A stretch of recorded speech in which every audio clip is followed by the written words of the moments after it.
Hey guys, Bipolar Barbie here. Now, if you've been following me, if you've subscribed, which everyone basically should, then you will know that I've been doing a lot of talk lately on needs and validation, a whole bunch of really interesting stuff that I'm really learning about at the moment and fascinated by completely. And I've been doing this translator on like evaluative words. And one of the things that I often, like the feedback that I get, which really kind of annoys me, but you know what, I've been there, I've done that, I've evolved, I've moved on, I understand it now, is that people are always like, my partner is not fulfilling my needs. You know, my family is not giving me what I need. And this is like borderline. You know, if your family is not supporting you, if your family, you know, doesn't make you feel like you are cared for and all of those sorts of things, then you are going to probably end up chasing those needs, which is wrong, because what you need in life will control you. And if you were expecting someone to fulfill a need for you, then they have the power to control you. So it's all about taking back that power. It doesn't matter like should've, could've, would've.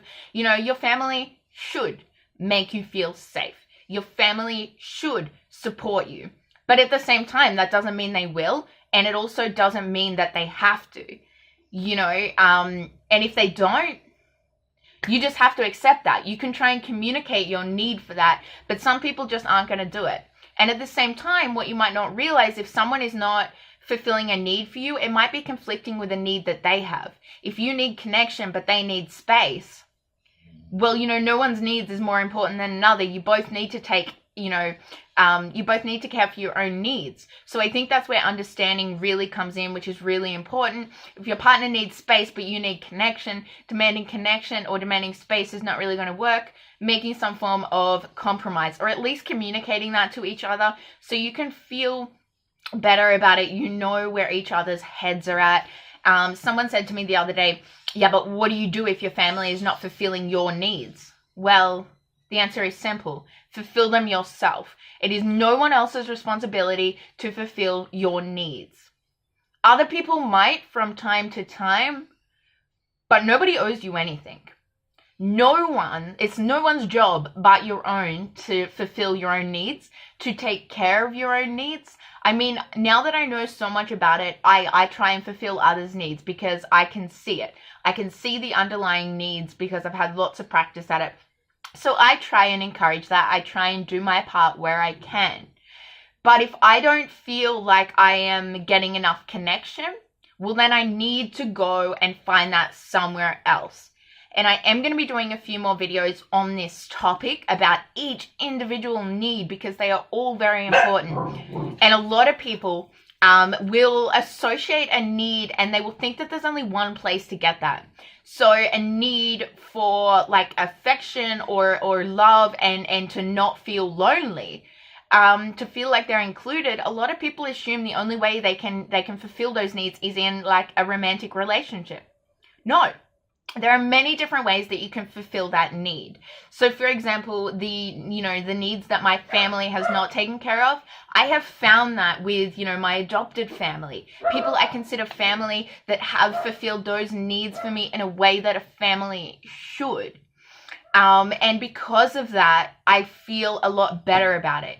Sure, I mourn the loss of my family not fulfilling those needs purely because it makes me feel crappy. It makes me feel shit about myself because I had this idea in my head that they should fulfill these needs, and when they didn't, it made me feel like something was wrong with me. But that's not true. It could have been conflicting with their needs. They could have just been showing it in a different way. There are so many things going on there. So if you're single and you feel like you need a relationship to fulfill your needs, well, guess what? You're wrong. You need to fulfill those needs yourself. And there are many other ways that you can fulfill those needs. If you're in a relationship and you feel like your needs are not being met, then learn how to communicate them. And if that's still not effective, then you need to leave. Because our needs being fulfilled are so important, just as vital as it is for, you know, our need to be hydrated, to sleep, to eat, to exercise. All of those things are super important. What happens if we don't hydrate? We die. We die of dehydration. We get sick if our physical needs are not taken care of. We will get sick if our mental needs are not taken care of. I'm not saying that it's just these needs that cause mental illness. There are a lot of biological factors, but each mental illness is different. You will get depressed. You will have low self-esteem. You will feel crappy if your needs are not being met.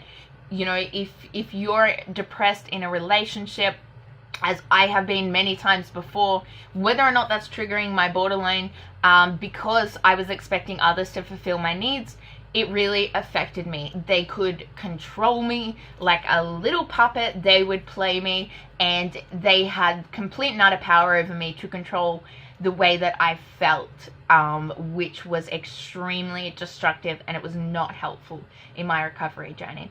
So watch my videos, look at my playlist on needs. It's gonna get bigger. I'm gonna do a billion videos today because this is so important.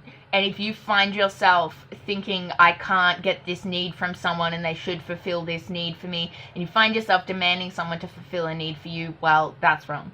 You need to accept that they're not going to fulfill that need for you. It doesn't matter whether they don't want to or whether they can't. Most of the time it's that they can't, or they don't see the importance of it. And if that's true, well, they don't deserve you. So that's the truth and honest fact. Same way, like, look at it this way, guys.